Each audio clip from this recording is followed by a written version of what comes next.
Y'all can be seated. Thank you very much. Good morning. I'm Justice Darlene Byrne, and I'm here with my colleagues, Justice Baker and Justice Theophanis, and we welcome you all to the Third Court of Appeals. Thank you for being here today.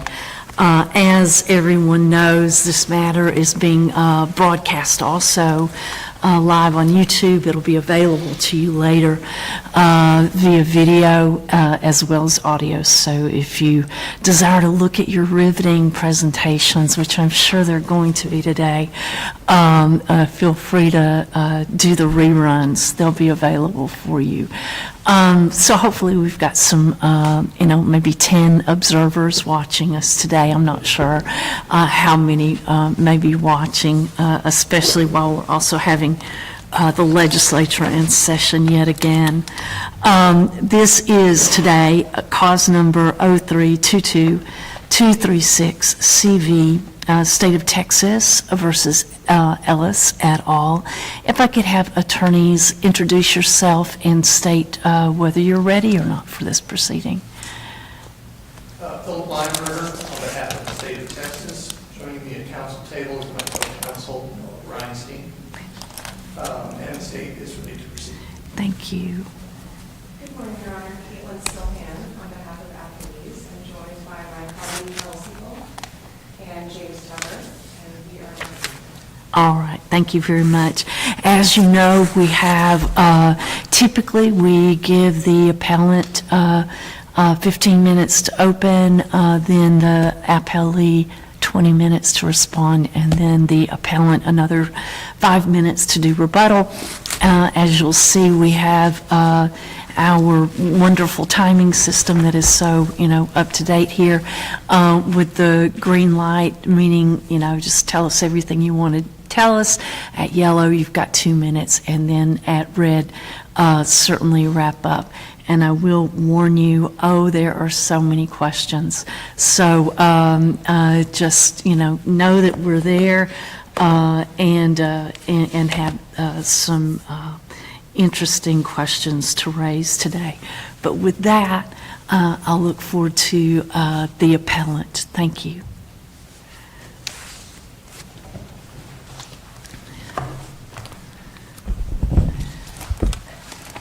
Good morning, and may it please the court. The state brought a TMFPA action against Xerox for alleged fraudulent schemes involving prior authorizations of orthodontic services for Medicaid clients. That action settled for $236 million.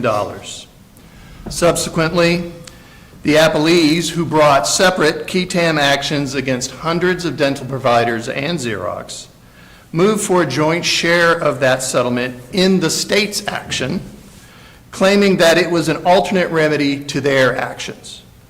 Sovereign immunity, however, bars their attempt to gain a share of that settlement.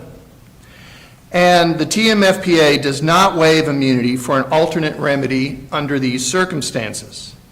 But even if it did, the state still retains its immunity because appellees' actions are not viable for the reasons that the state's action is not alternate to their actions, and their actions are not valid under the first to file bar and the public disclosure bar.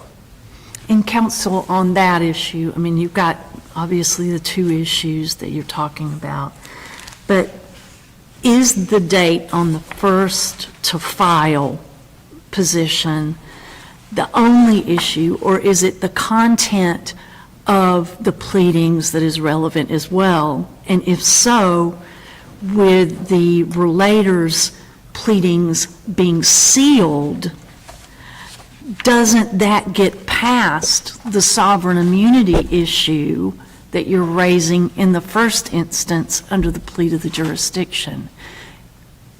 Isn't that issue of whether they're first to file really a merits issue and not your argument on the initial jurisdiction issue? So that I feel almost like it's a circular argument that the state is making. Your Honor, the first to file bar, it's our contention, is a jurisdictional provision. and that the first to file bar is a prerequisite to the suit. And we But don't... how do you know who's really the first to file if it's sealed and nobody can see it? Even the relators seeing each other, so they have no idea whether what they filed is any different until you get past the very hearing you're trying to avoid. I don't think, if I'm understanding Your Honor's question correctly, I don't think it matters that the relators can see what each other has filed.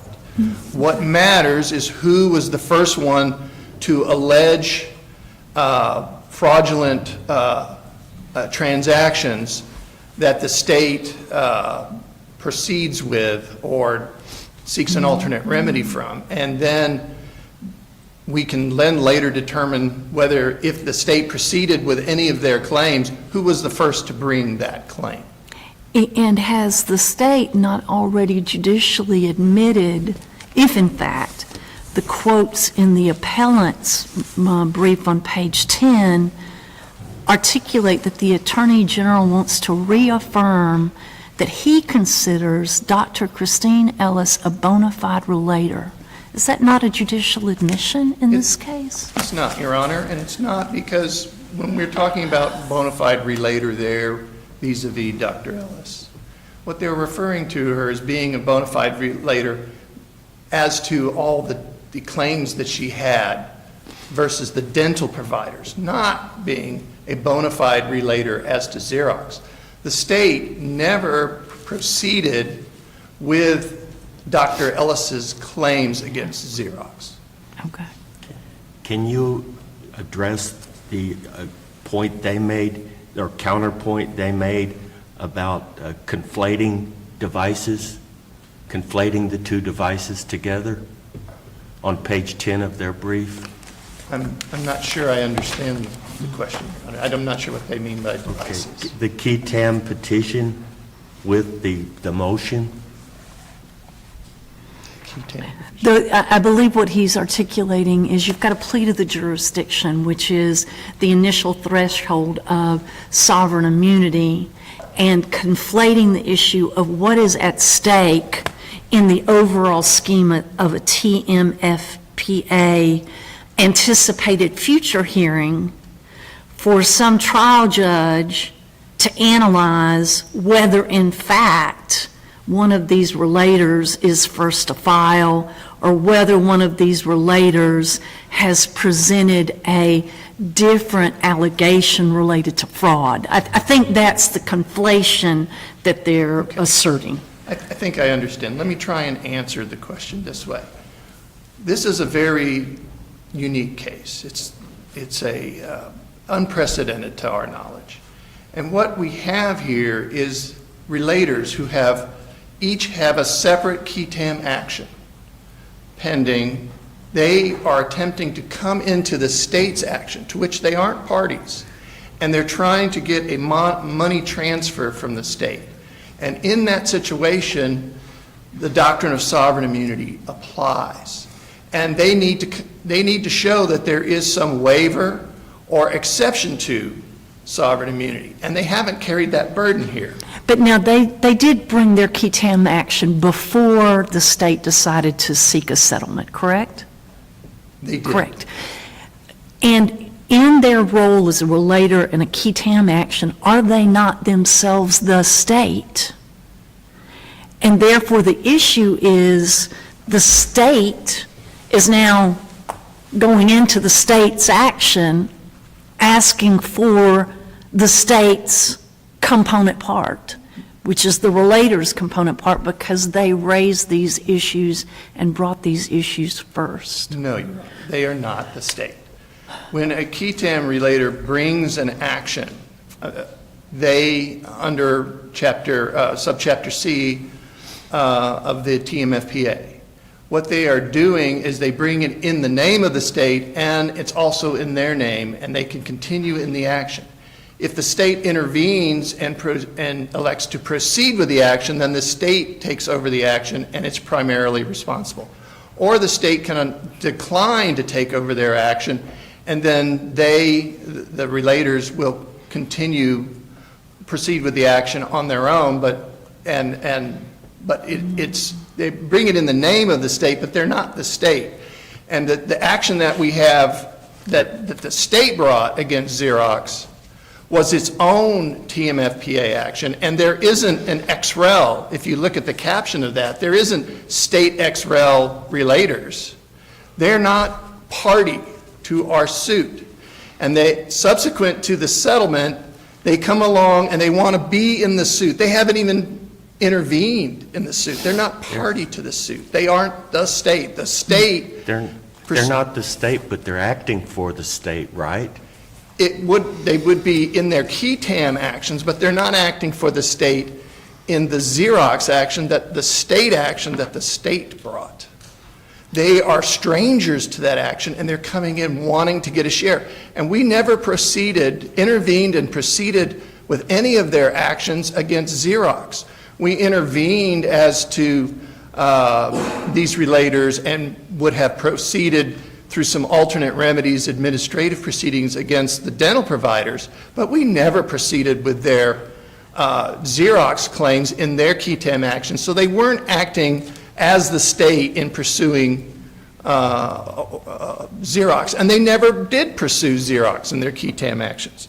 So to begin, the Section 36.116 of the Act unequivocally states that the TMFPA's key TAM provisions do not waive sovereign immunity, but for one exception that doesn't apply here.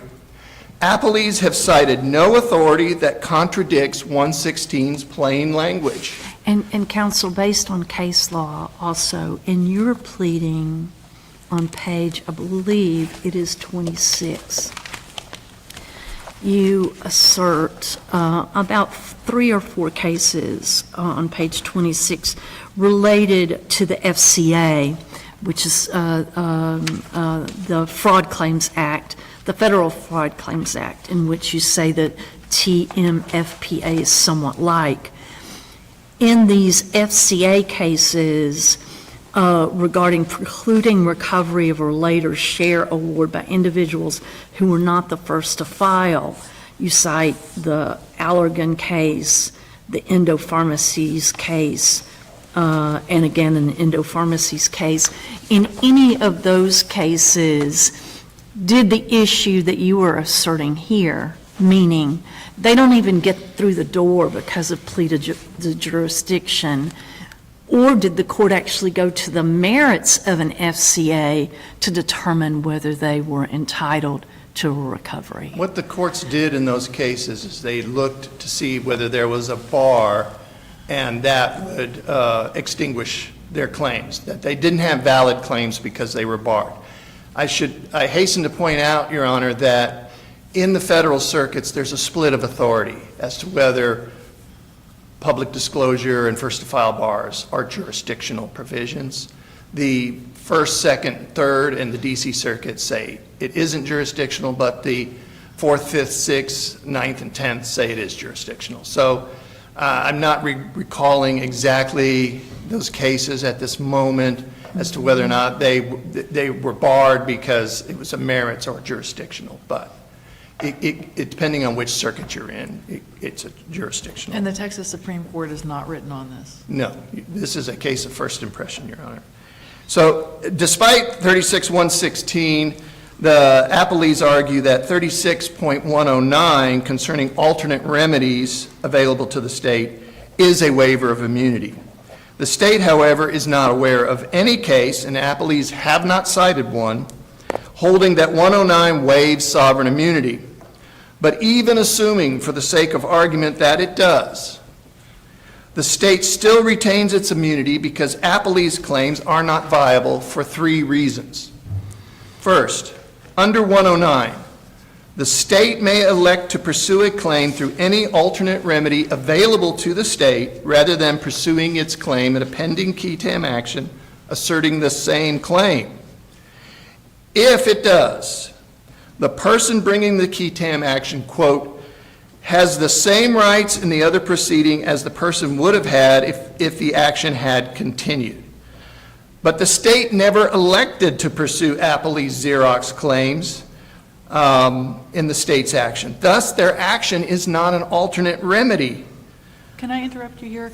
I was going to ask, do you agree that the state does not have a sovereign immunity claim for Alvarez's suit against Xerox? We do not concede that, Your Honor. As to first to file, what we concede is that Alvarez was the first to file. But So Alvarez... if we could have been litigating this case, if Alvarez were a party here, you would be arguing to us that the threshold question pleaded the jurisdiction, they couldn't even get through the door of that, and we don't even get to first to file because you've got sovereign immunity. And if that's the case, why do we even have the TMFPA period? Because in the typical situation, Your Honor, the state will intervene and proceed with a qui tam action, and in that case, the court has jurisdiction, and if there's a judgment or a settlement that proceeds, the statute provides that they get a share. If it's an alternate remedy, the relators also get a share. But the problem here is it's not the state's settlement with Xerox is not an alternate remedy to their qui tam actions because the state's action wasn't based on their claims. We didn't pursue their claims, so they can't be alternate. But And aren't then- your claims exactly the same as theirs? No. Okay, and how so? If Your Honor looks at clerk's record pages 276 through 323, that is the state's answer to a Xerox interrogatory number 3. And as that page range implicates, that is a long, detailed answer of what the state's claims against Xerox were. Compare those to the vague and general and basically useless allegations that the relators alleged in their petitions. And so if you look at our bench book, And counsel, do we not have notice pleadings in this state? we do. And that's not adequate for a qui tam action? It wasn't adequate here for several reasons, but if you look at those allegations, they are not the same claims that the state was pursuing against Xerox. And so if you look at that interrogatory answer and you compare it to our bench book, tab B, and I see my time is running out. Okay, please finish that and Okay. tell me what your relief is, and then we'll turn it Sure. over. I would just finish to say that even if it were alternative, even if there's some overlap there, some slight overlap, there's still their claims aren't viable, and the state still retains its immunity under 109 because of the public disclosure and first to file bars. And so the relief that the state is seeking, Your Honor, is that the state requests that the order denying the plea to the jurisdiction be reversed and judgment be rendered dismissing Appellee's relator share claims. Thank you, counsel, and my apologies. I know we ask a lot of questions, and you probably didn't get to go through your presentation, but you've got good briefing. Thank you. Let me hear from the appellee. Thank you. Good morning, Your Honors. May it please the court. Yes, ma'am. Sovereign immunity does not apply to TMFPA relators' claims to statutory awards. And to the court's questions of my colleague here, no federal court under the Federal False Claims Act has ever analyzed a sovereign immunity issue. None has been raised to bar relators from receiving an award. The TMFPA, likewise, also provides that relator share awards are mandatory, and courts necessarily have jurisdiction to apply the provisions of the TMFPA regarding relator share awards. And counsel, will you answer the question from your point of view about whether or not the state's claims are really the same as your claims, and but for your claims, the state wouldn't have had the opportunity to do the alternative relief outside of your key TAM claims case. That's right, Your Honor. And one of the ways we know that the state's claims, that the settlement encompassed our clients' claims, and not just, to be clear, not just the appellees, but Ms. Alvarez's as well, is for at least two reasons. The first being that the settlement agreement with Xerox expressly resolved the relator's key TAM actions. Not only did it expressly resolve and pay the state for those key TAM actions, it actually also paid the state attorney's fees for litigating our clients' key TAM actions. And your clients asserted claims against Xerox? Yeah, yes, Your Honor. Because I thought I heard him say that they didn't assert claims How- against Xerox. How did they give notice? How did they give adequate notice to the state? Well, Your Honor, 2 points.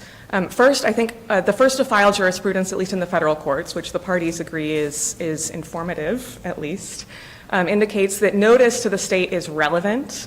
It's not dispositive, and we, all three of the key TAMs that were all on file before the state even commenced its investigation into the state's TMFPA allegations against Xerox, according to the express terms of the settlement agreement. All of those included allegations that were later restated in the state's 581 action. Relatedly, you know, our briefing goes into this in detail, but we explain the ways in which, in the course of litigating against the providers who sought to intervene in the state's TMFPA action, the state used our clients' key TAM actions as a shield against them, and actually represented to the district court in Travis County that the state's TMFPA action, the 581 action, was based on the earlier filed key TAM actions. So not only did the state's settlement with Xerox in the 581 action expressly settle our clients' cases, which is why we filed the motion for a relator share determination. But they also, in previous filings, in addition to holding out Dr. Ellis as a bona fide relator, indicated that all of the relator's key TAM actions were the basis for and underlying the state's TMFPA action against Xerox. So do you equate that statement by the state in their alternative claim as some type of judicial admission by the state? Or what are your, and again, I refer back to your page 10 of your brief. I believe that it is relevant to the course of the proceedings and to the reason why the relators have a valid claim for the court's determination of a relator share.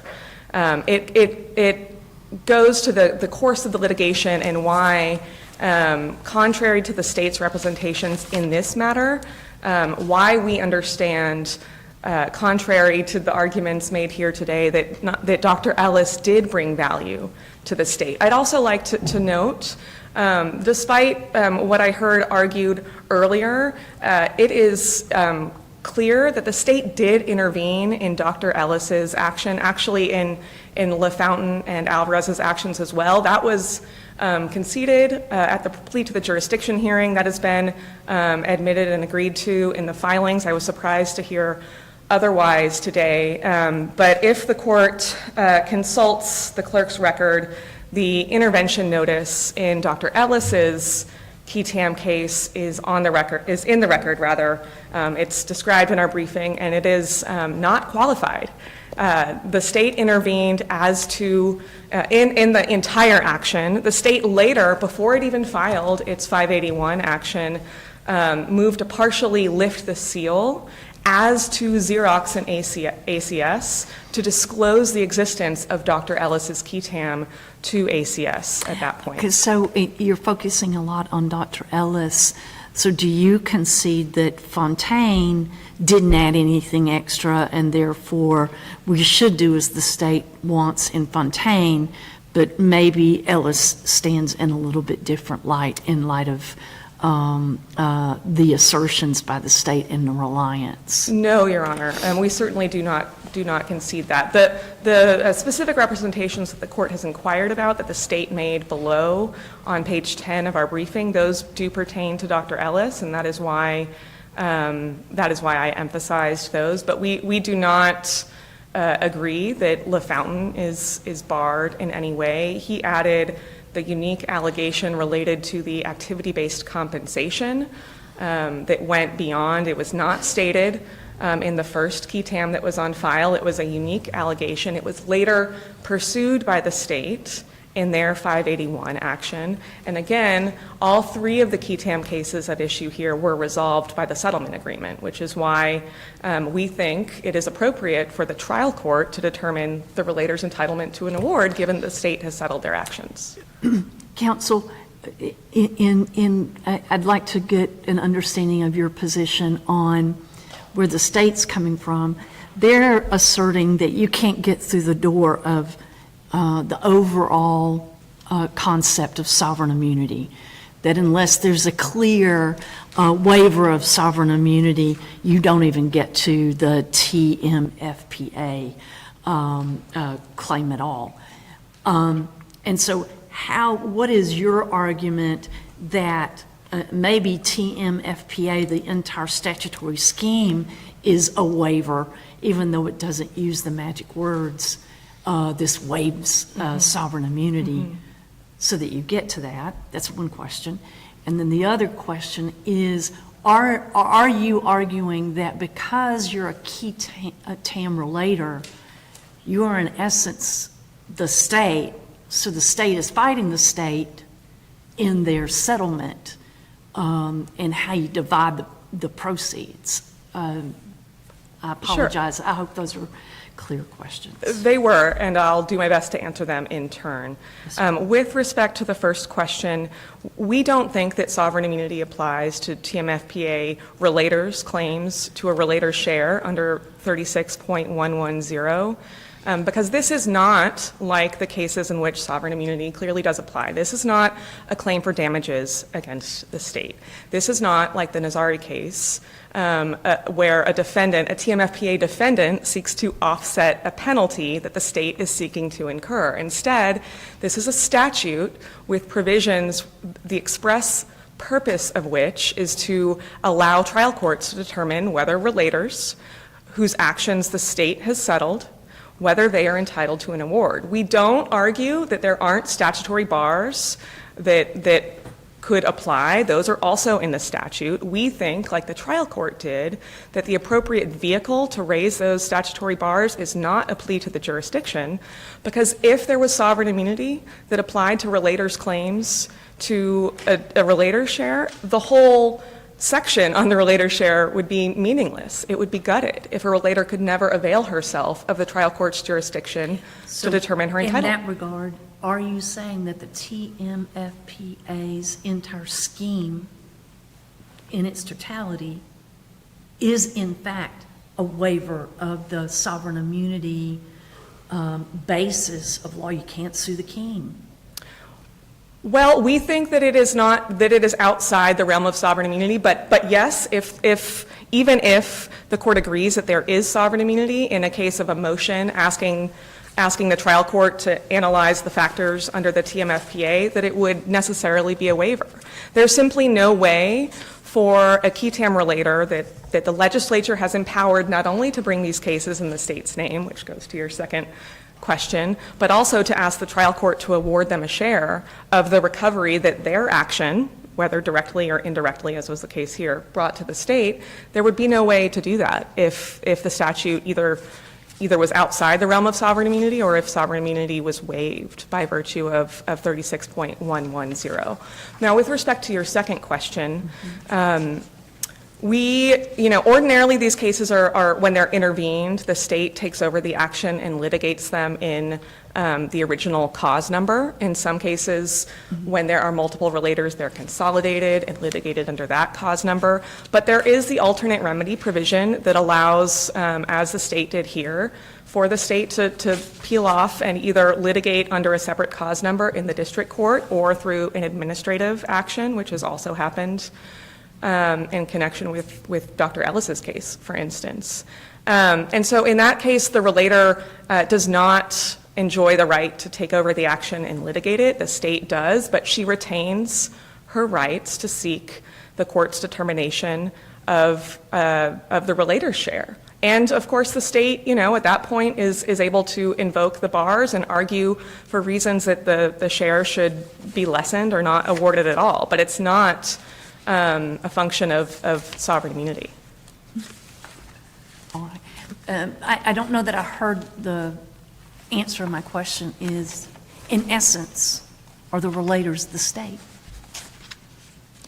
They are, yes, they do stand in the shoes of the state. The statute empowers them and requires that they bring the action in the state's name. Okay. So if the state's seeking a part of the state's recovery, how does immunity apply, if it does? Right. I think that is certainly not, not something, I'd be happy to provide additional briefing on that point. It isn't. Oh, please don't. Well, with respect to other aspects of the state's argument, I'd like to address those in turn. We think the state is wrong about the first to file bar.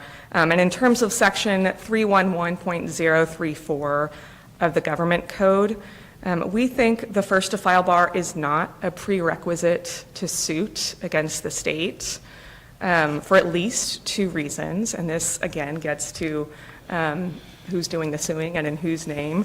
The first to file bar applies to a relator's TMFPA suit, and those are by definition not suits against the state. They are suits brought in the state's name by a private party who's empowered to do so by the plain text of the TMFPA. Second, compliance with the bar cannot be accomplished before the later in time suits are filed. And I think case law is clear on this point, that a statutory prerequisite within the meaning of the government code is something that must be accomplished before the suit is filed. So, cases get into the example of post-suit notice versus a pre-suit notice requirement.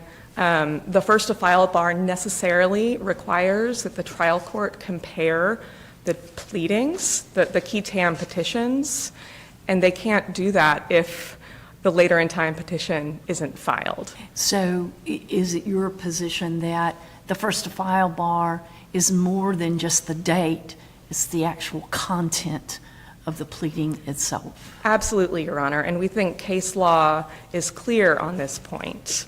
It is the four corners of the petitions and the allegations stated therein that are compared. They don't need to be, on the one hand, exactly the same to be barred, but on the other, the purpose of the bar, as explained in federal case law, is not to immunize large companies from fraud liability by allowing the first in time case to plead something very general to bar later in time cases. And counsel, how do you respond to the appellant's argument that in essence, all three of these qui tam pleadings are, quote, quote, in general fraud claims, and that they're really not talking about a different method of fraud? They're just kind of accentuating maybe a few unique facts. But the first in time was Alvarez, who did a general fraud allegation in which Ellis and LaFountain are subsumed. We vigorously dispute here, as we did below, that characterization of the three complaints. And we think it's clear that, and in fact the state has conceded as to Dr. Ellis that she did state different allegations than Alvarez. She was the first to allege, not just as Alvarez did, that Xerox was approving claims for cosmetic braces, claims that didn't meet the severity score facially on the score sheet, but also that the claims review staff that the state required that Xerox use to approve prior authorizations and make medical necessity determinations, they weren't qualified to do that job. They weren't trained to do that job.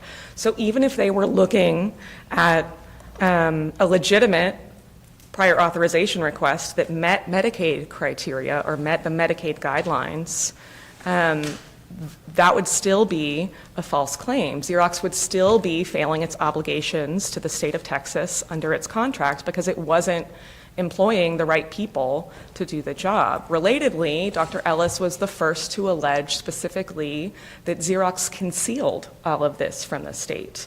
Both of those aspects of Dr. Ellis's allegations were separately alleged and resolved, settled by the state in its 581 action. Similarly, I already discussed LaFountain's compensation related allegation, the activity-based compensation, but again, just kind of stepping back, big picture, that allegation gets beyond approving claims that shouldn't have been approved to the payment, the improper payments of the people doing the review work, another way that Xerox was failing its obligations to the state. And I'd like to just, unless there are questions, just quickly point out that if the state were right, then the whole incentive structure of the TMFPA would be frustrated because the first-in-time whistleblower could just file a bare-bones complaint alleging general non-compliance on the part of a contractor with Medicaid requirements writ large, and they would bar later relators who have more detailed allegations that could actually put the state on notice or empower the state to investigate and pursue more detailed allegations, or allow them to investigate and pursue in the state's name those detailed allegations. It would complete. Counsel, my apologies, please finish your thought there. No, I can be done. Okay. As it relates again to the sovereign immunity issue and being a door through which you have to get to even get to TMFA, are the relators arguing that because the aspects of the TMFA raise fact issues, such as are they the first to file, are there differences in fraud claims, blah, blah, blah, blah, does that, if there is a threshold issue of sovereign immunity that you have to chomp off first, is it the fact that the TMFA structure itself inserts fact issues preclude a plea to the jurisdiction grant and get you to the hearing, at least on TMFA, because you've got fact issues to address? I think so. I think if the court is inclined to say, excuse me, that there is such a plea to the jurisdiction window that we have to go through, that certainly, excuse me. Yes, ma'am, please.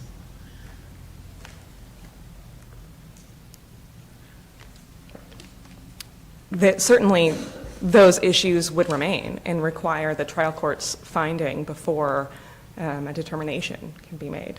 Okay, all right, thank you. I see that. And I know you're running out of time, so if you feel you have other items you have not yet addressed. I don't. I would just like to leave the court with this. This is an important case. If the state's arguments are accepted, it would gut the relator share provisions of the TMFPA and remove the legislature's incentives for relators to come forward and report fraud to the government. We pray that the trial court's order denying the plea to the jurisdiction be affirmed. And Thank you. before I let you go, I want to ask my colleagues whether they have any questions. I just wanted to ask one little detail. What is the best authority that you have for your position that the first to file bar is not jurisdictional? Where would you point us to look, first and foremost? The Millennium Labs case that's cited in the briefing, I believe that explains a little bit about the circuit split and why it's not jurisdictional. If I may have 10 seconds to explain. Please. The Federal False Claims Act did at one time have a jurisdictional bar in the public disclosure bar. The TMFPA has never, to my knowledge, used that wording. So the court in Millennium Labs explains that Congress knows how to insert a jurisdictional bar when it wants to. It didn't do that with the first to file, and it's not written in jurisdictional terms, is how I recall the court explaining that, and I think that reasoning applies here. Thank you, Counsel. Just to summarize, if this is fair, your principal central point is this, if we were to rule for the state, that we would be undermining this law for other relators to come in the future. Is that pretty much the linchpin of your argument? It is, Your Honor, and if I would just add one additional point, it's that there are already mechanisms for the state to raise first to file and other bars against these relators or other relators. It doesn't have to be by invoking jurisdiction, but by invoking sovereign immunity, rather, it does have the potential to completely gut the TMFPA and the incentive structure the legislature put in place. Thank you. Thank you. Counsel. And now let me hear the rebuttal. I have 5 minutes, so I'm going to try and tick off these rebuttal points quickly, Your Honor. Yes, sir. First of all, my friend on the other side says that relator shares are mandatory, but that's only true if the claim is valid. Our assertion here is that they don't have a valid claim to a relator share. I also thought I heard my friend on the other side say that Section 36.110 is a waiver of sovereign immunity. Look at that language in there. You will not find any waiver language in that provision.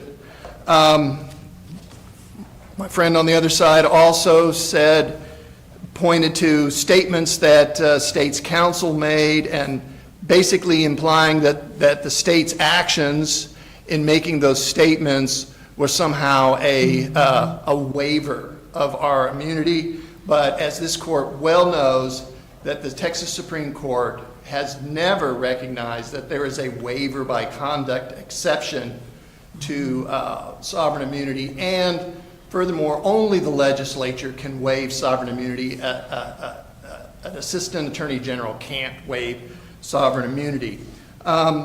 They also make put a lot of stress on the fact that I think my friend on the other side misunderstood what I was saying. They make a lot of hay out of the fact that the state intervened. We acknowledge that we intervened in their actions. What they miss is the state didn't proceed with their actions against Xerox.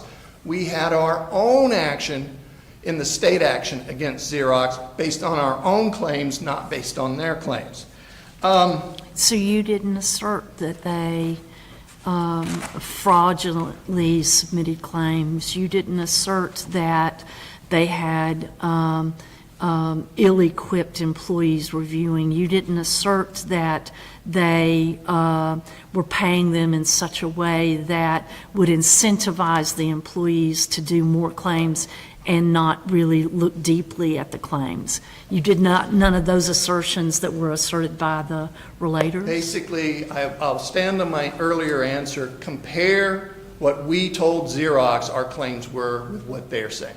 And so the interrogatory answers versus pleadings. They may have, and this is where the public disclosure bar is a big problem for them, all three of the relators, is because what they're alleging was already in the public domain. Mm-hmm. There was governmental investigations, there were audits, there was news media, there was, and the whistleblower who brought the whole scheme to our attention wasn't one of these relators. And that all happened 2 years before they ever filed their lawsuits. But isn't that something that the trial court looks into in the TMFA, part of the claim of whether there was public disclosure, whether there was copycat?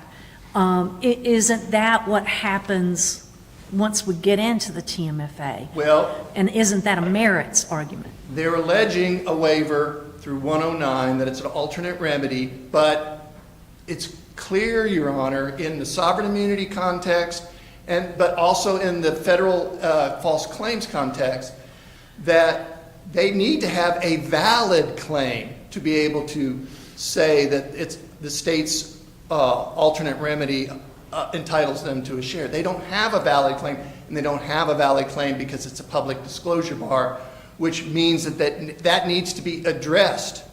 as a jurisdictional issue. And it doesn't matter that the jurisdiction might touch on the merits. The Texas Supreme Court says that's okay. The court should just go no further than necessary when deciding the jurisdictional issue. And that's what we're saying here, Your Honor, is even if you don't agree with us that you think it's an alternate remedy, their claims still aren't valid because of these two bars. And I really need to mention that there is a way for them. They say, oh, this is going to blow up the whole statute. Relators will never be able to get a share. They're hyperventilating about this, but there is a way for them to get their share claims heard. They can each seek a share in their own qui tam actions. That's the way it's usually done. The government over here settles it, and in their qui tam actions, they tell the court, award me a share because the state went over here and did this. But that's not what they're doing here. They're coming into our action, which they are barred by sovereign immunity. I see my time is up. I have one point I would ask the court. Please, counsel. They bring up the settlement, and I think this is very important. They basically are saying that the settlement entitles them to a relator share because of what the agreement that the state worked out with Xerox. If you look at the clerk's record at page 36, that's the settlement agreement, paragraph H on that page. It does say that with respect to the related actions or any qui tam actions that are out there, those are being settled. But it says the state and the defendants agree that the state shall be solely responsible to reimburse any relator for any amounts pursuant to provisions of state and federal law.